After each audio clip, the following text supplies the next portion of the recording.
Right. Shri ശങ്കുറ്റി Das, വളരെ പെട്ടെന്നൊരു wind up.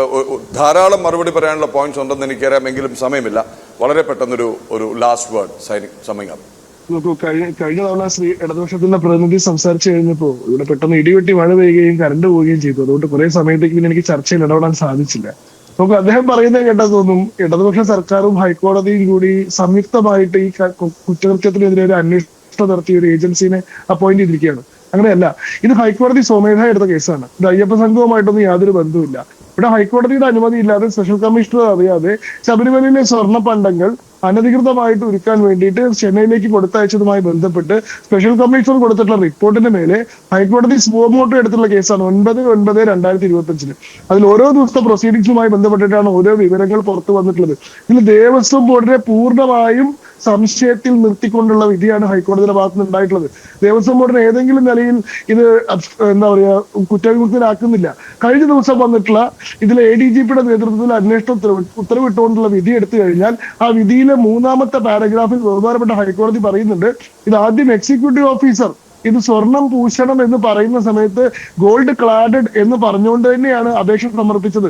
എന്നാൽ ദേവസ്വം കമ്മീഷണർ ഇത് ദേവസ്വം ബോർഡിലേക്ക് റെഫർ ചെയ്ത സമയത്താണ് ആദ്യമായിട്ട് ഗോൾഡ് ക്ലാഡഡ് എന്നുള്ള പേര് മാറ്റിയിട്ട് കോപ്പർ പ്ലേറ്റ്സ് എന്നാക്കിയത്.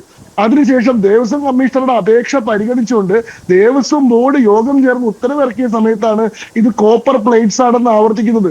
അതായത് ദേവസ്വം ബോർഡ് തലത്തിൽ നടന്നിട്ടുള്ള ഗൂഢാലോചനയാണ് ഇന്ന് ബഹുമാനപ്പെട്ട ഹൈക്കോടതി പറയുന്നുണ്ട്. തന്നെയല്ല, ദേവസ്വം ബോർഡ് ഉൾപ്പെടെയുള്ള ആളുകൾക്കെതിരെ, ദേവസ്വം ബോർഡ് മെമ്പർമാരും ദേവസ്വം ബോർഡ് ഉദ്യോഗസ്ഥന്മാരും ഉൾപ്പെടെയുള്ള ആളുകൾക്കെതിരെ നിയമപരമായി നീങ്ങാനാണ് ഹൈക്കോടതി പറഞ്ഞിട്ടുള്ളത്. ഈ പറയുന്ന അന്വേഷണ ഏജൻസി അപ്പോയിന്റ് ചെയ്തിട്ടുള്ളത് സംസ്ഥാന സർക്കാരിന്റെ ഏതെങ്കിലും നിലയ്ക്കുള്ള ശുപാർശയോ നിർദ്ദേശമോ പരിഗണിച്ചുകൊണ്ടല്ല, നേരെ തിരിച്ച് സംസ്ഥാന സർക്കാരിനെ പൂർണ്ണമായി മാറ്റി നിർത്തിക്കൊണ്ടാണ്. സാധാരണ ഒരു അന്വേഷണം വേണോ, ഒരു അന്വേഷണ സംഘം വേണോ എന്ന് പറയുന്നല്ലാതെ ഉദ്യോഗസ്ഥന്മാരെ ഹൈക്കോടതി സ്വന്തം നിലയിൽ നിർദ്ദേശിക്കാറില്ല.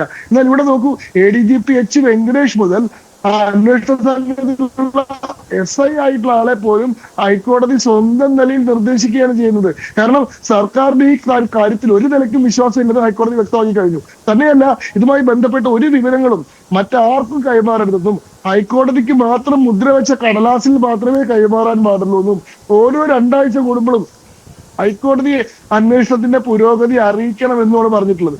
DGPയെ കൂടി ഈ കേസിൽ കക്ഷി ചേർക്കുകയാണ് ബഹുമാനപ്പെട്ട ഹൈക്കോടതി ചെയ്തിട്ടുള്ളത്. അതായത് സർക്കാരിന് ന്യായീകരിക്കാൻ യാതൊരു നിലയ്ക്കുള്ള പ്രൊവിഷനും ഇവിടെ ഇല്ല. സർക്കാരിന്റെ കൂടി മൂക്കിന് കീഴിൽ നടന്നിട്ടുള്ള ദേവസ്വം ബോർഡിന്റെ നേതൃത്വത്തിൽ നടന്നിട്ടുള്ള വലിയൊരു കൊള്ള ഹൈക്കോടതി സ്വന്തം നിലയിൽ കണ്ടുപിടിക്കുകയും അത് അന്വേഷിക്കാൻ ഹൈക്കോടതി തന്നെ സ്വന്തം നിലയിൽ ഉദ്യോഗസ്ഥന്മാരെ ചുമതലപ്പെടുത്തുകയാണ് ചെയ്തിട്ടുള്ളത്. ഇവിടെ സർക്കാരിന്റെ ഈ കാര്യത്തിലുള്ള പിടിപ്പുകേട് വ്യക്തമായി കഴിഞ്ഞിട്ടുണ്ട്. 1ാം പിണറായി വിജയൻ ഗവൺമെന്റിന്റെ കാലഘട്ടത്തിൽ നടന്നിട്ടുള്ള വലിയൊരു അഴിമതിയാണിത്. അത് 1ാം പിണറായി വിജയൻ ഗവൺമെന്റിന് കണ്ടുപിടിക്കാൻ സാധിച്ചില്ല, 2ാം പിണറായി വിജയൻ ഗവൺമെന്റിന് അത് കണ്ടുപിടിക്കാൻ സാധിച്ചില്ല. ഹൈക്കോടതിയുടെ അന്വേഷണത്തിൽ ഈ കാര്യങ്ങൾ പുറത്തു വരുന്ന സമയത്ത് ഞാനും ഹൈക്കോടതിയും കൂടിയിട്ട് കുറെ കള്ളന്മാരെ പിടിച്ചു എന്നൊക്കെ പറയുന്നത് ലജ്ജാകരമായിട്ടുള്ള കാര്യമാണെന്നാണ് എനിക്ക് സൂചിപ്പിക്കാനുള്ളത്.